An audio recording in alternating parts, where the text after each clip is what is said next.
Welcome to the 10-Minute Car Sales Talk Podcast, where it's all about life in the car business. Telling you like it is, here's the man with the plan, Terry Cameron.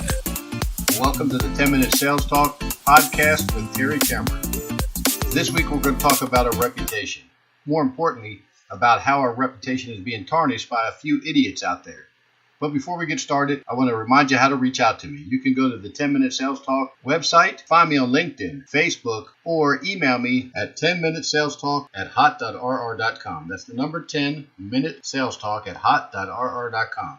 And one more thing, I'd like you to hop over to iTunes and give me a 5-star review and write some comments. Don't forget to share this podcast with your friends. Warren Buffett says it takes 20 years to build a reputation and 5 minutes to ruin it. If you think about that, you'll do things differently. So, we really don't need any help getting a bad reputation because we have a few people out there that continually do the wrong things to our customers. Usually, this are old school salespeople.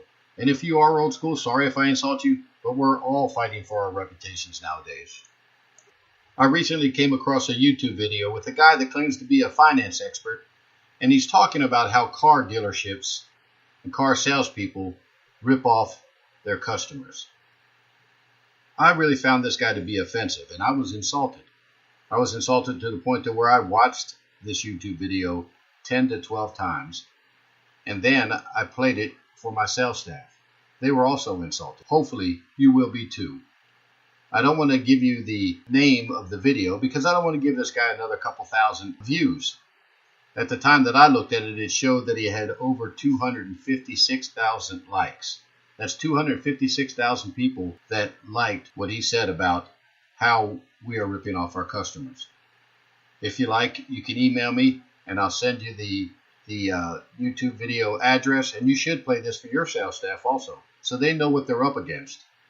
So I'm going to answer a couple questions or respond to a couple remarks he made in his video, and I'm going to apologize now for the quality of it, but I'm going to use my iPhone to play portions of his YouTube video. So anyway, this guy starts out saying that he's a 4-year graduate from with a degree in finance. And after he graduated, he couldn't find a job, so he settled for becoming a car salesperson. Settled. He also said that he got tired of doing that because he just spent 4 years in college. He didn't want to spend his days doing something that you don't even need a high school diploma to do. His video starts out like this. In this video, I'm going to show you how car dealerships rip you off. What an insult. It's obvious why this guy's not in the car business any longer. So let's get started with stupid comment number 1. But I did learn a lot of valuable tactics and a lot of valuable skills that the dealerships use when trying to make money off of people. Tactics? Did the guy forget that he's a finance major? We do not make money off of people. We make money selling a product, a car, something that they want. Stupid comment number 2. So you have a 2006 Impala with 8 million miles on it. What the actual car manager or the salesperson will do is in front of you, they'll silently devalue your trade. That's what we call devaluing your trade. So while you're talking and he's asking you questions about the car, you'll touch a little chip here, a little dent there. Notice that the wheels are scuffed. It's all subconscious, okay? It's telling you that he knows that your car is a piece of junk, right? So right away, he's actually silently devaluing your vehicle. So back in the day, I could see where we could have called this devaluing the trade. But nowadays, it's just basically reminding the customer about that ding and dent and the hail damage that they said they didn't know about. It's also helping the customer understand what their car is really worth. Let's face it, almost every customer that comes on the lot thinks their car is worth more than it really is. However, there's no ad for sentimental value in the book. Stupid comment number 3. Okay, the dealership is really making their money on the monthly payment and also how much you put down. Totally untrue, unless of course you're working at a buy here, pay here lot. We do not make our money off of down payment and monthly payment. We make money off of gross profit. What an idiot. As a matter of fact, my philosophy on down payment is this. I don't recommend you put money down at all. The only two reasons I think you should put money down is number one, if the bank requires it, and number two, you needed to get it into your budget. Other than that, it doesn't make sense. It's a depreciating asset. You'll never get your money back. You might as well leave that in the bank where it's making you some money. Stupid comment number 3. So when you go to the guys in the back to do paperwork and they're selling you rim insurance and warranties and all that stuff, that's all junk for the most part, okay? So obviously this guy wasn't in the car business long enough to have a customer that had a mechanical issue and had to pay out of their pocket to get it fixed, or needed a tow, or maybe even roadside assistance, or that paintless dent repair that was going to cost them thousands. Now they pay a $100 deductible. Again, this guy's a real idiot.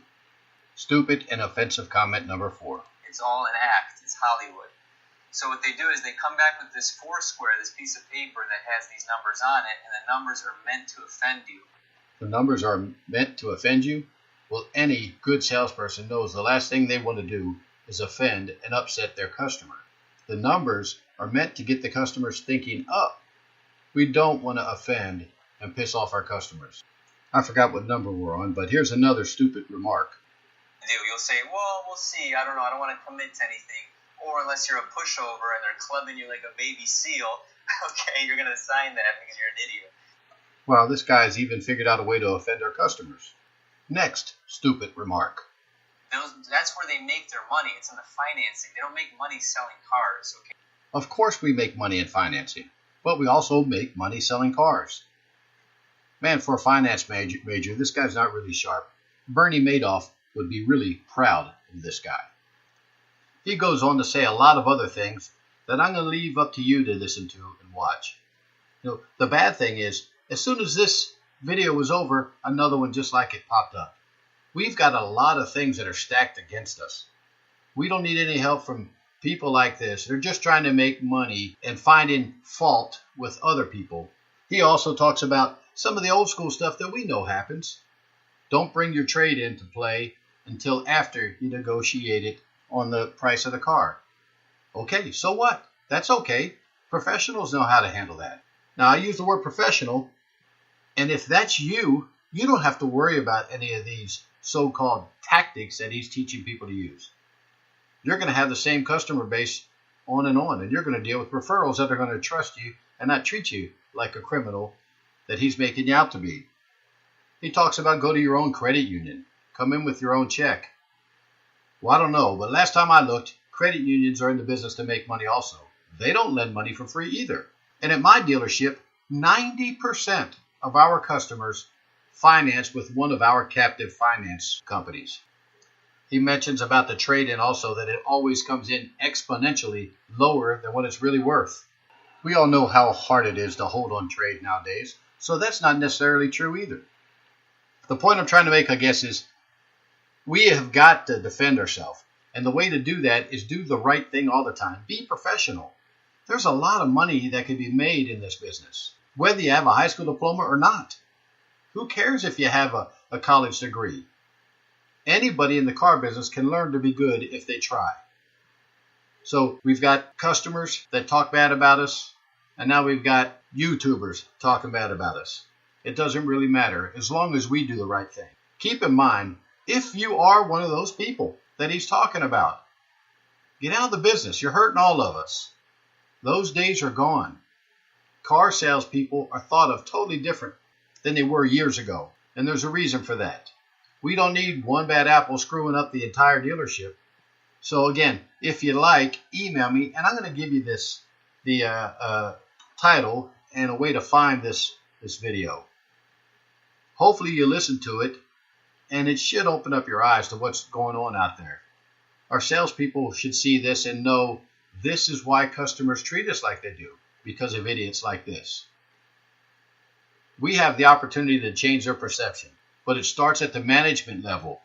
Managers, we have got to insist on hiring good people and showing them the right way to do things. I'm really proud to have been in the car business for the past 30 years. I've learned a lot. I've met a lot of really, really decent people. I've also run into a few that I'm not really proud to say that I worked with. But again, I'm proud, and you ought to be proud too, to be a car salesperson, a car sales manager, GSM or GM. I want you to hop on over to iTunes. Share this podcast, this episode, with everybody. Like it. Give me some feedback. So just remember, the sky's the limit. Till next week. See you then.